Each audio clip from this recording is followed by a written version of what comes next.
Thank you so much for watching the Multicultural channel, Community Hour. My name is Fernanda Vallejo, and today I have a special guest, Humaira Jaleel, Executive Director and Founder from Healthy Muslim Families. Welcome. How are you doing today? I'm doing good. How about yourself? Not too bad. Thank you so much for asking. Well, thank you for having me. You're welcome. Okay, so let's start with the first question. So can you tell us more about Healthy Muslim Families and how it was founded? All right. So, I love to tell this story. It's all when I moved to Canada. I moved to Winnipeg about 17 years ago. Okay. I had a very small daughter and, immigrant challenges. So I had all those challenges. I didn't know anybody and all of that. So I went through a tough time in the first couple of years, and after that, I got involved in the community, and I saw a lot of different people who were coming here who needed help. From my background, because I didn't have English language barrier. I had education. I was able to find resources for myself. Okay. And I saw there were some people, especially women, who were not able to find those resources, either because they had language barrier or whatever challenges that they have. So come 2020, I had friends, and we used to volunteer in the community together. And so we thought of actually just not continuing to volunteer, but actually incorporating an organization. Because when you volunteer, you give your time, you spend from your pocket, but you still have to keep a day job.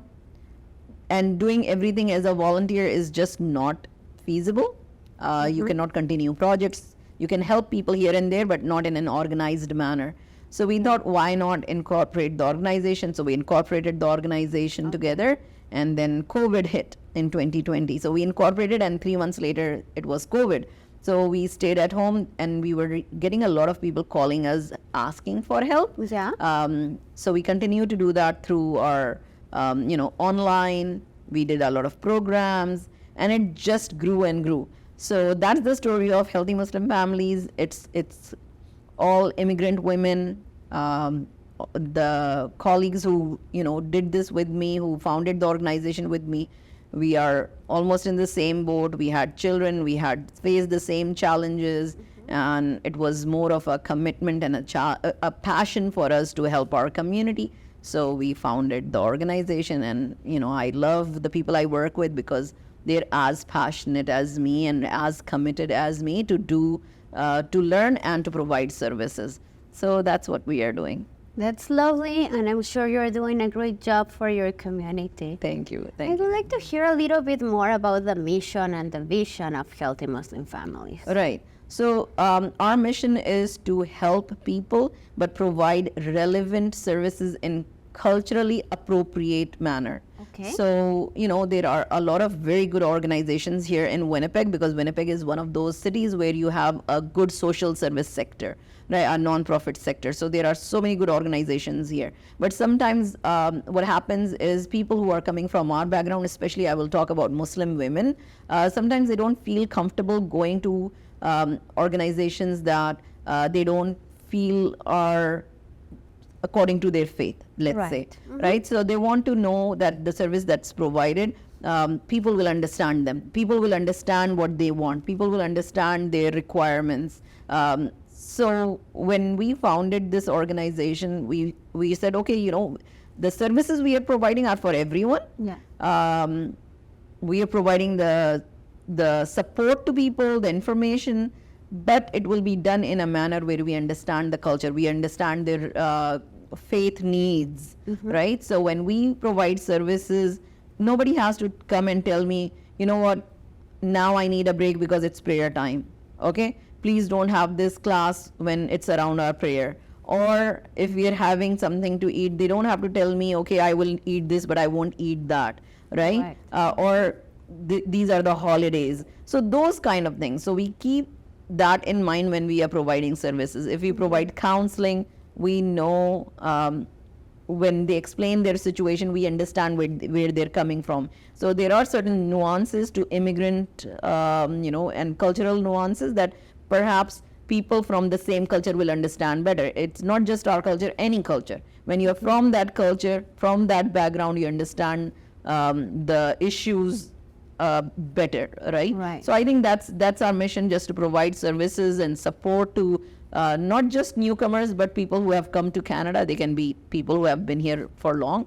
Yeah. They don't even have to be newcomers. They can be anyone, but from a culturally relevant, faith-based, let's say, service, right? So that's our mission.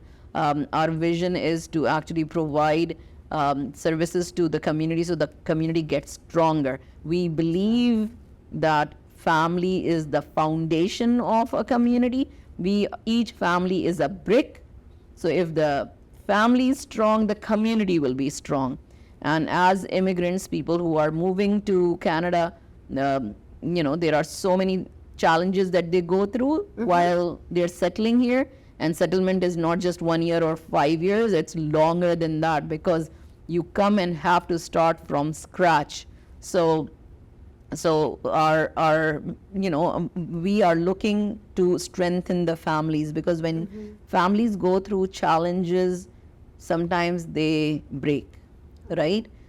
It's not just a new culture. Sometimes the gender roles have reversed. Women find work, men don't find work. There are differences of identity as well. Right. People coming here, children adapting easily, parents not being able to adapt.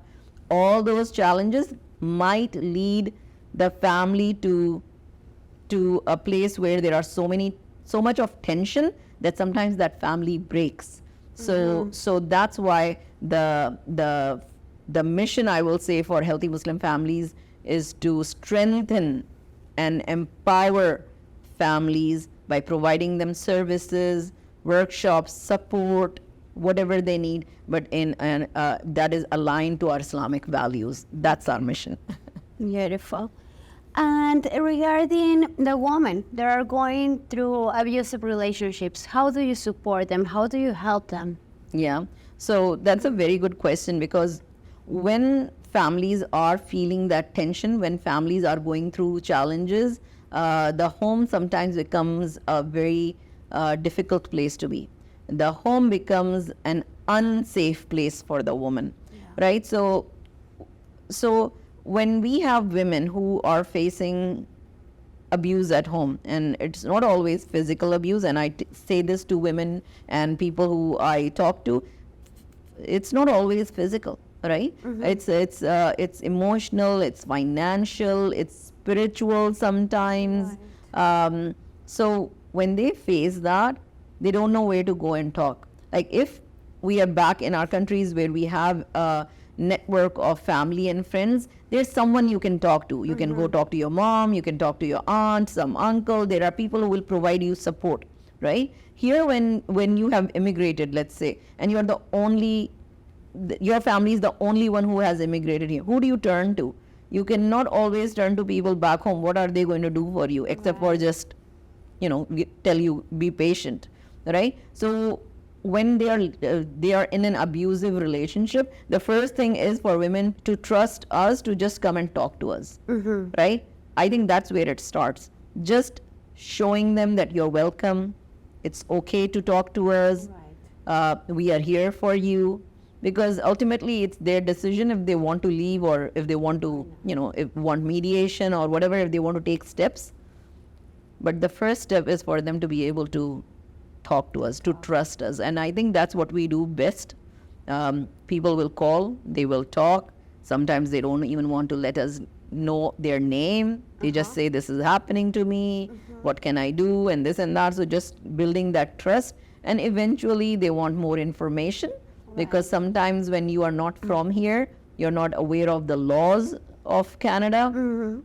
There are so many misconceptions in the community where, people think, okay, because I immigrated here as a spouse or on a spousal visa, if I get a divorce, then I will have to go back. Yeah. And if my kids were born here, perhaps I'll have to leave my kids here because they're Canadian and I'm an immigrant, so I'll have to go home and the husband will keep them or something. There are so many misconceptions. So the second step is to give them information, Right. right? And give them information about what are their legal rights. Correct. And then just leave it up to them. Like the option is there, but just having information so they can make an informed decision is a big thing. So we do all of that. We give a lot of women, support in this manner if they want to just come out of the home. Even if they don't want to do anything, even if they don't want to talk to us or take our counseling services, just having a third place where they can go out of the home and feel safe is a big thing. So that's why Healthy Muslim Families has a resource center. We are located on St. Anne's Road in Winnipeg here. And it's a very welcoming place. We've purposely decorated it in that manner. Okay. Come, have some tea, sit down. We have different kind of programs, workshops. That's Just be part of what's going on. And that way they have an escape from the home sometimes, right? So we do all of those things. And then eventually, if they're ready to talk, we have counseling services for them. If they want to proceed and find out more, we have other things that we can do for them, right? Correct. So it's mainly just providing support and information. And also you are helping them emotionally. Yes. You're offering them a second home, basically. Yeah, that's true. Another family, and that's good because we all as immigrants, we need someone else to trust and be able to talk about these kind of issues. Yeah. Okay, now how the legal clinic works? So legal clinics were born from the need, right? So when women come to us, and it's not just women, and obviously I want to recognize that sometimes it's men who are reaching out because they are facing some abuse at home, and it could be any kind of emotional, financial, whatever, right? So they do reach out to us. So when someone is needing information, what can I do? Or something happened and my kids were apprehended by the CFS, whatever. They need information about legal rights. Okay, now if I give them the information about their legal rights and what are the avenues they can take, then they want to know, okay, now how do I do this? Like, what do I do? I'm not a lawyer yet. I don't have any lawyers who could give it legal advice. So we said, okay, you know what? We will try to get a lawyer who can be here for free. You can come and get some consultation with them. It's free for you. It's in a safe space for you, a space that you feel welcome. You don't have to go to a firm.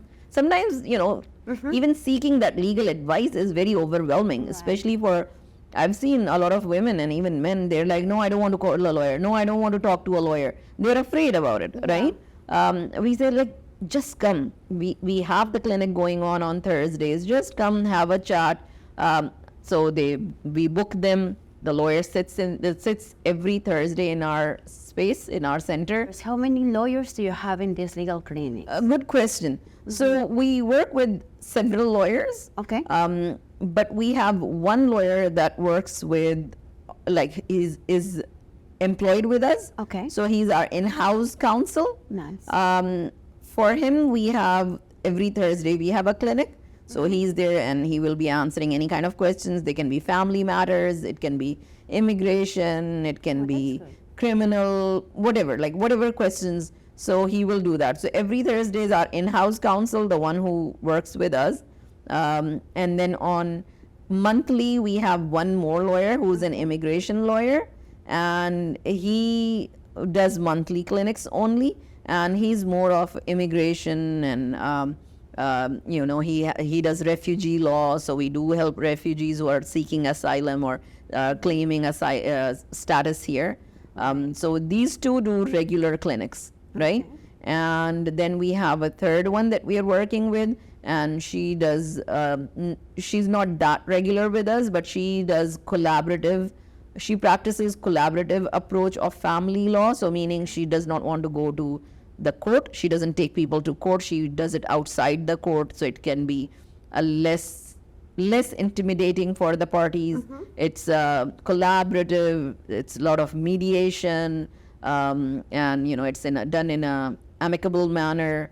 Not a lot of tensions and all of that. So those three are our regulars. So it's Genre Nequilu, who does our Thursday clinics. We have Amado Claros, who does monthly clinics for us. And then we have Chao Tran, who does once in a while, she'll do those clinics. So these are just the clinics where people can come and get free advice. And if it's a matter that we can handle within the organization, then we'll handle it. Like, for example, the refugee claims, we do them. You don't need to pay a lawyer to do that. Correct. We will do it for you. Then we have, like, somebody needs some kind of a letter, power of attorney. If it's some simple matter that can be done within a couple of hours, then we'll do it for you. And do you have notaries or? So notary, actually a lawyer is a notary, right? So our Thursday clinics, if you want to notarize something, just let us know. So he has to bring his stamp and everything. So he'll be prepared for you. So those things we can do. Notarizing, not a big problem because the lawyer is there every week. Yeah, and so commissioner of oaths is something that we can do. Now, regarding the same matter of the woman going through abusive relationships, if the woman that reached you decides to go ahead, what is the next step? If the woman decides that she does want to separate, the first thing is, even before she decides she wants to separate, the first thing we do is we try to tell them about having an escape plan. So we do the escape plan with them so they are prepared. If something happens, what should they do? Now, if they are ready to leave, then we tell them to either go to any of the shelters that are run here, women shelters, and we will refer them. People will make a call, set a date and time, and they'll go there. There is a Muslim transition home. It's not a shelter, but it's more of where you can apply, and if they accept you because you are financially, not able to rent your own, then Like they a will low let you. income? Yeah. Okay. So then they will let you stay there for a couple of months free of charge, like no rent, but there's an application process. So if the woman doesn't have to leave right away, we do that. We do the transition home, right? So then at least it'll take about a week or so and then they can leave, right? So the homes usually are shelters where they go or this transition home because we don't have a shelter, right? Correct. So because for shelters, I think the maximum time that they can stay is like for 2 months, right? Sometimes it's 2, 3, depends, right? And there are other places which will charge very low and they will let you stay even longer. There are quite a few places here in Winnipeg where people can go. And if these women have children, so they move with the children.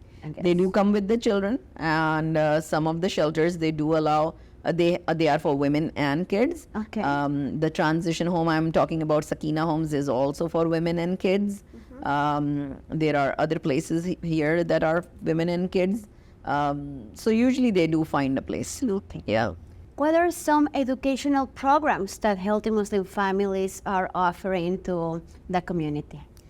Very good question. So it seems like we only work with women leaving abusive relationships and legal, but that's not all we do.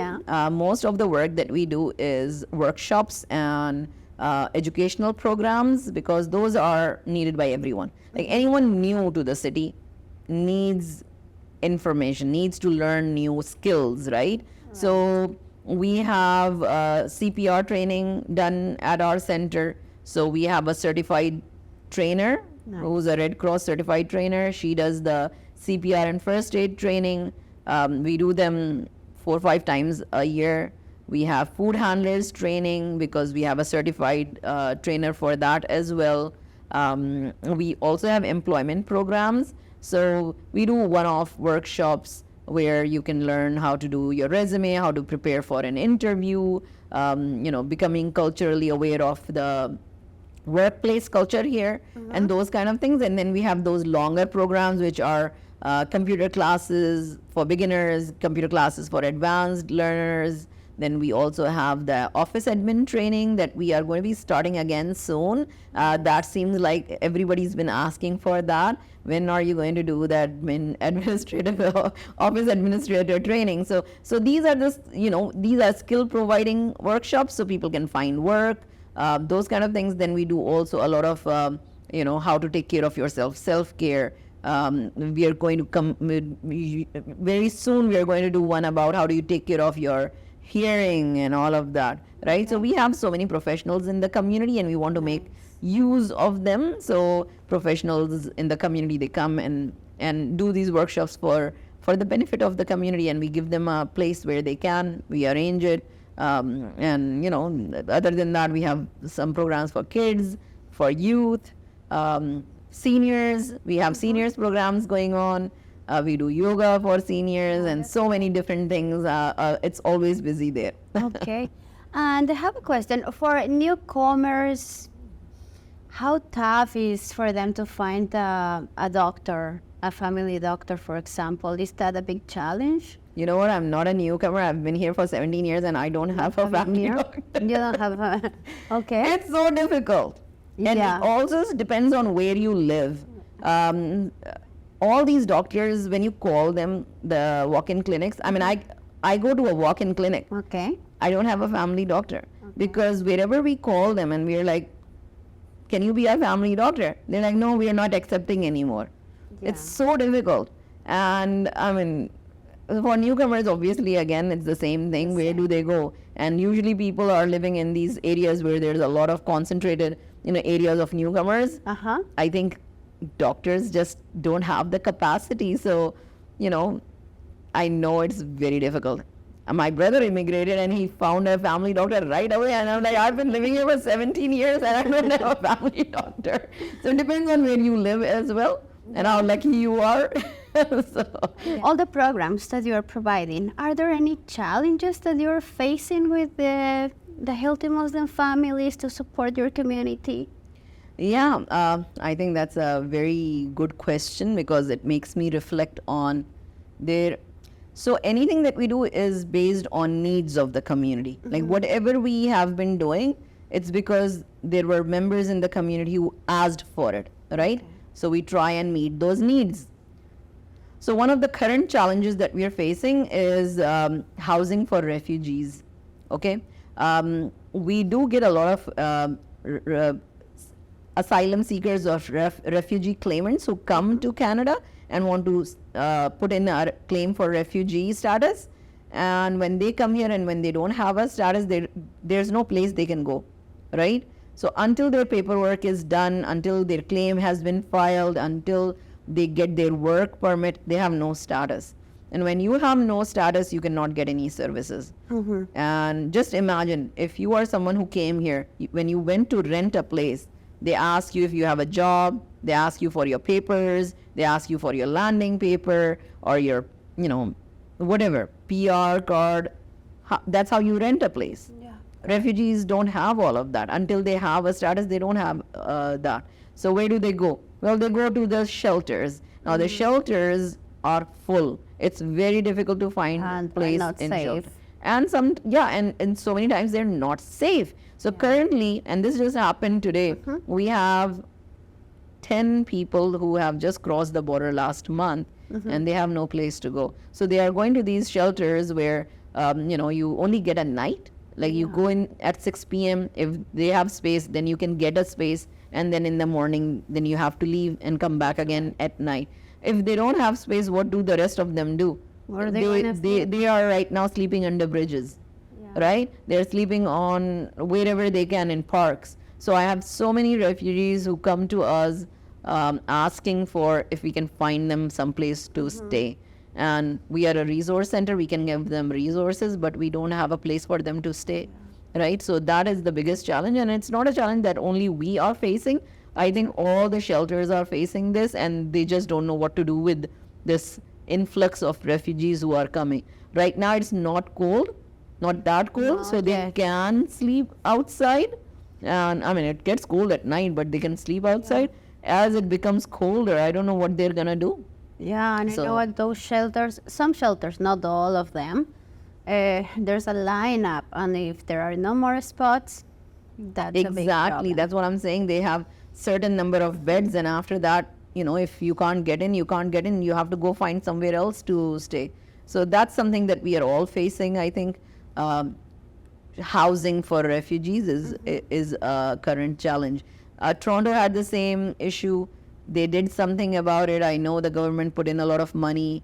Okay. I don't know what's happening here, but there's a community of shelters and executive directors who are working on this issue, and hopefully the government listens to us and assigns some temporary units where we can send these people, right? So hopefully we get that solved very soon.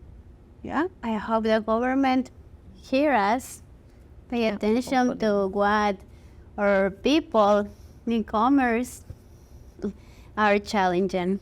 Okay, can you tell me maybe a successful story about one of your clients or healthy Muslim families? Okay. I feel like there are two I want to talk about. Okay. One is she was a young mother with two kids, 2-year-old and a 1-month-old baby. Okay. Who she was very new to the country, didn't know anyone, and that's another challenge because when you don't know anyone, who do you ask for help? So she reached out to someone at home. Her family asked someone else who they knew lived in Canada. That person reached out to us, and that's how we got in touch. So this was a girl who was facing a lot of abuse at home, didn't know what to do, had 2 small babies to take care of. She didn't even have a phone because, that was the abuse she was facing at home. So we got her everything. We got her the phone, we got her food. We met with her, we talked with her. It took about, I want to say 1 year to support her to get back on her feet. But then, she wanted to also know how she would need a religious divorce, not just a divorce from the Canadian court, but a religious divorce, because she wanted to go back home and remarry at some point, right? Okay. So, we helped her with all of that. Finally, 2 years later, after all of this, she remarried, and she's been in touch with us. She went through a lot, but she was very resilient, very brave. Only thing I like about this thing is we were there to support her. I mean, it was all her. She did everything. We did nothing. We were just there to support her. But we were able to guide her. We were able to say, okay, you can go here. Let's refer you here. Give her that peace of mind that somebody's there to listen to me and guide me, right? That's I think that's all we did for her. But it was such a successful story. Then she went back to school. She graduated from CDI college. She even called me for her practicum. She was like, I need a person to practice on. So I went there. It was so good to see how she came out of all of that and really established herself. Like, she has a good life now and she's happy, and I'm so happy for her kids. So that's one. And then the second one is where the husband actually had called us saying that he needed help, something was going at home and all of that. It was a little bit of an abusive home.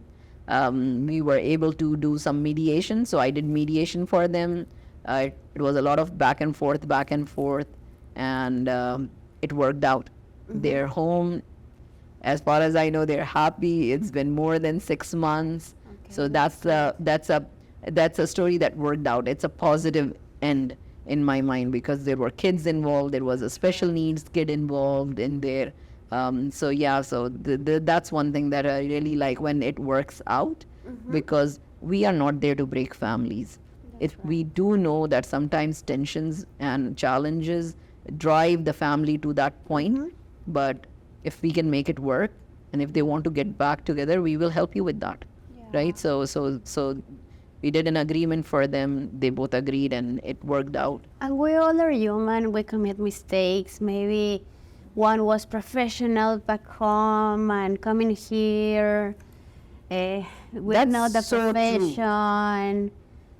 people feel ashamed, overwhelmed. There are a lot of mixed emotions. Right? Exactly. That's so true. People come from different places. They've had a good life there, or they were a professional, like you said, and here they cannot find work, or, they find work that is not up to what they used to do, not their standards. So obviously all of that comes into play and leads to that situation. Just having a place where they can come, vent, talk, get some guidance, I think is so much better. That's right. Yeah. Do you want to provide a message to all the people that are looking at you today? Sure. I would say that and this comes from my, background, my belief that when we come to this earth, we come with certain skills, certain circumstances. We're all born into different situations. And if we have the potential, and that's what I tell myself and my kids, if we have the potential, if we have the language, we have no language barrier, right? If we have the circumstances, if we have the resources, then it is our responsibility to help others. That's right. We all have a social responsibility. And it doesn't matter if, we don't only work with Muslims. We are open to everyone. We help everyone, right? That's good to hear. So if anybody needs that help, and if we can provide you some help, we will. We all need to be able to have that high a sense of social responsibility, because if we don't come to the aid of our fellow human beings, then I don't think it's worth all our potential, all our education, all our resources. What is it worth if we don't help anyone else? That's right. Right? So I think that if we live that way, it's satisfying for us. We can be happy. We can, if I leave this earth, I'll be happy that I've done something, I've established something, and it will continue, because it doesn't have to be just me and end with me. It has to be empowering others so this can continue. Exactly. Yep. So as you listen, if you're facing different barriers, even the language barrier, you are not alone. If you need something legal matter, you know where to reach, who can help you now. Healthy Muslim Families is here for you. And even if you don't speak English or you think your English is not okay, they can get translators, interpreters in order to give you a hand. And Humaira, where can they find you? I mean, social media, how to reach Healthy Muslim Families. So we have a website. You can go to healthymuslimfamilies.ca. All our Facebook, our Twitter, our Instagram is all Healthy Muslim Families. And call us if you need our help. Our number is 204-202-6491. And, email us if you need to. Everything is on our website. Perfect. So thank you so much for coming today. It was a pleasure to have you here. I'm super proud of all the incredible job that you are doing. Thank you. Yeah. Thank you. Thank you for having me and letting me talk about all the services that we provide. And hopefully if anybody who's listening needs that kind of help, they can reach out. It's going to be really helpful. And thank you so much for watching us today. Don't forget to follow us on Facebook, YouTube, and Instagram.